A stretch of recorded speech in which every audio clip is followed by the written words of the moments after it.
perdu au fin fond de la Corrèze. C'est pourtant là, au milieu de la forêt, que des petites mains travaillent pour la haute couture française. Là, je coupe des bandes qui vont être utilisées pour faire ces visières. Ça, c'est un modèle pour qui? C'est un modèle pour Dior. C'est le modèle du défilé de la saison précédente, là, de printemps-été. Environ 18 000 chapeaux sortent chaque année de cet atelier. Des clients aux noms prestigieux Dior, Sonia Rykiel, Vuitton ou encore Chanel et ses casquettes. Extrêmement branché là. Oui. Collection été. Collection été, oui. Oui. Qui est le début de ce qu'on a produit est déjà en boutique. Je suis passée à Paris la semaine dernière, je les ai vus dans la vitrine. Et on peut les revoir? Oui, bien sûr. Et ça défile sur les plus grands podiums de la mode. Une exposition internationale pour ce petit atelier qui a su atteindre l'excellence. Mais il faut travailler vite, parfois sur simple croquis, répondre parfaitement à l'exigence malgré les 500 km qui la séparent de Paris.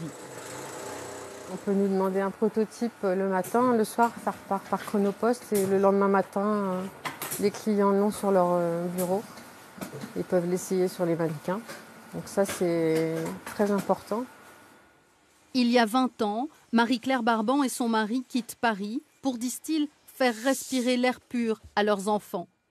Installée dans une grange, cette modiste travaille seule, séduit déjà quelques grands noms de la haute couture. De fil en aiguille, un atelier est créé. Aujourd'hui, 20 salariés y travaillent à temps plein, des femmes, souvent originaires de Corrèze. Vu que moi j'ai fait mes études dans la mode, on me disait toujours tu trouveras jamais de travail, faudra partir sur Paris, voilà. Et en fait, l'occasion s'est présentée ici, donc c'est très bien pour moi, quoi. Dans le coin, jamais j'aurais pensé finir dans une entreprise de chapeau, ça jamais. J'ai fait des tas de choses, mais bon, du travail dans ce domaine-là, ici, c'est... Il n'y a pas. Hop. C'est tout de suite chic. Ah, tout de suite. Amoureux du village, le couple ne s'est pas arrêté là. Il y a 3 ans, il a racheté le café-restaurant qui allait fermer. On s'est dit c'est pas possible. On ne peut pas vivre dans un village où il n'y a pas de café. Donc on a fait tous les travaux et on a rouvert. Seulement 6 mois de l'année, mais avec une joie et une fierté inégalées. On a pris conscience que on faisait partie des murs, quoi. On est intégré dans le village. Et ça, c'est vrai que ça fait plaisir.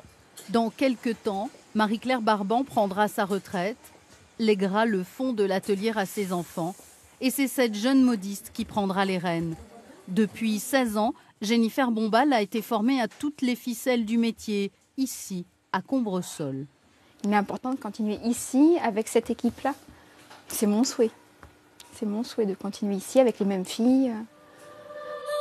Continuer, toujours relever la tête, s'accrocher en bleu, vert ou jaune. Dans toutes les matières, toutes les formes, les chapeaux de l'atelier corrézien continuent leur route.